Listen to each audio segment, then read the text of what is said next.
Salut, c'est Steve, bienvenue dans cette nouvelle vidéo. Aujourd'hui, nous allons voir 5 astuces pour être plus à l'aise en société. Si vous êtes une personne qui est plutôt timide, qui cherche à créer des relations, qui n'est pas trop à l'aise en société, qui ne sait pas trop comment faire pour aller vers les gens, écoutez cette vidéo, je vais vous donner 5 astuces qui vont vous permettre de socialiser beaucoup plus facilement. En fait, il n'y a rien de magique dans tout ce que je vais vous dire, c'est simplement de l'intelligence sociale. Alors avant de commencer cette vidéo, sachez que j'ai mis en place un programme d'action qui se compose de 14 techniques pour créer des relations épanouissantes et puis vaincre votre timidité. Si vous êtes curieux, vous pouvez aller voir, c'est dans le premier lien qui est juste dans la description sous cette vidéo. Alors avant d'aborder ces 5 astuces, il faut juste savoir que durant quelques années, j'ai organisé des conférences et puis ce qu'on appelle des rendez-vous pour entrepreneurs qui sont des networking.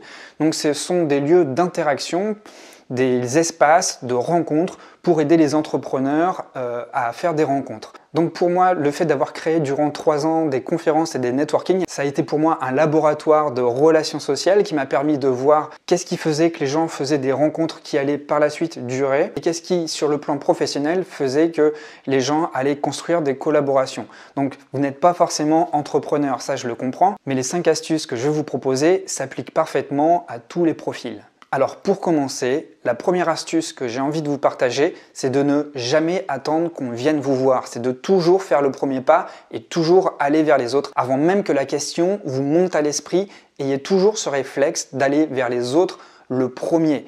Lorsque vous allez dans un rassemblement où il y a du monde, vous voyez des personnes isolées. Ce sont ces personnes-là qu'il faut aller voir directement parce que ces personnes-là n'ont rien d'autre à faire que de socialiser. Elles sont là, elles sont comme vous.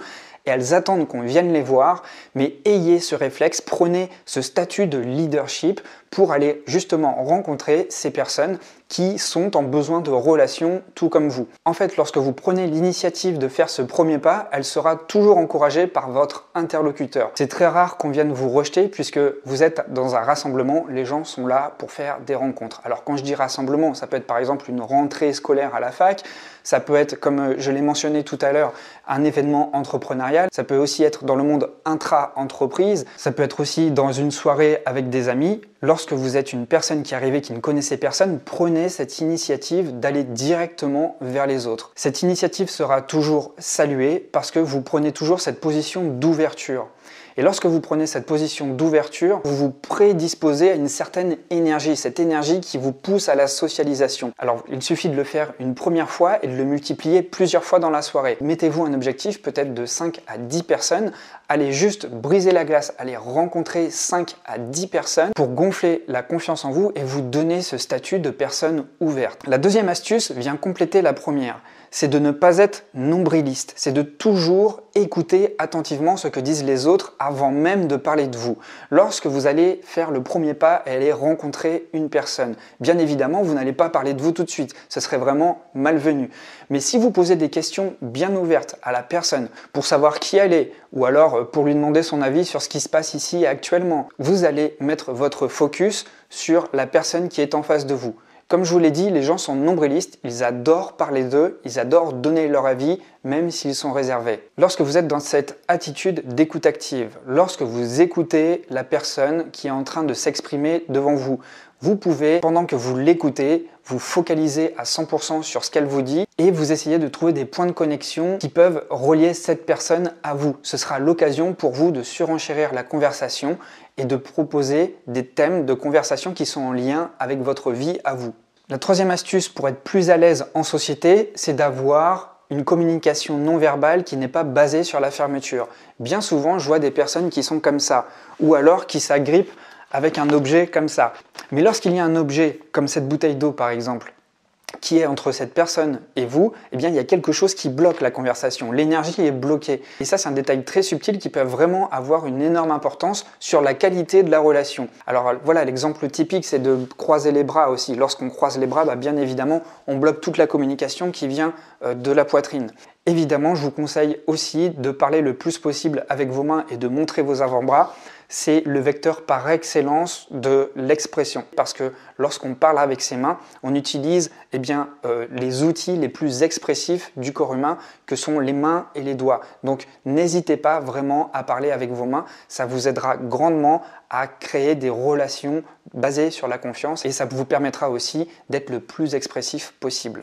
Alors la quatrième astuce pour être plus à l'aise socialement, c'est quelque chose que vous pouvez pratiquer facilement, c'est de ne pas sortir tout seul, mais de souvent sortir accompagné. Vous pouvez sortir accompagné d'un ami ou d'une amie, et c'est en quelque sorte une bonne astuce pour pouvoir se décentrer un petit peu et de ne pas mettre tout le focus sur soi. Alors je m'explique, lorsque vous sortez avec une personne, on va dire un complice, eh bien l'idée c'est de, lorsque vous brisez la glace avec un groupe social, vous n'êtes pas tout seul, vous êtes avec quelqu'un d'autre et vous pouvez présenter la personne avant de vous présenter vous-même. Ce qui fait que vous allez avoir ce statut de personne qui va briser la glace et qui va mettre en avant l'autre personne.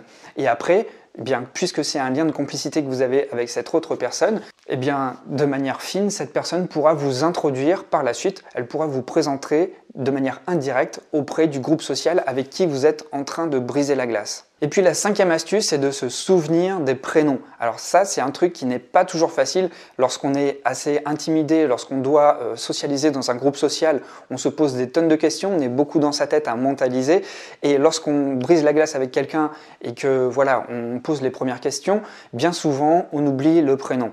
Mais pour se rappeler du prénom, parce que ça a un réel impact dans une conversation, la personne est vraiment touchée lorsque vous mentionnez son prénom plusieurs fois de suite dans une conversation.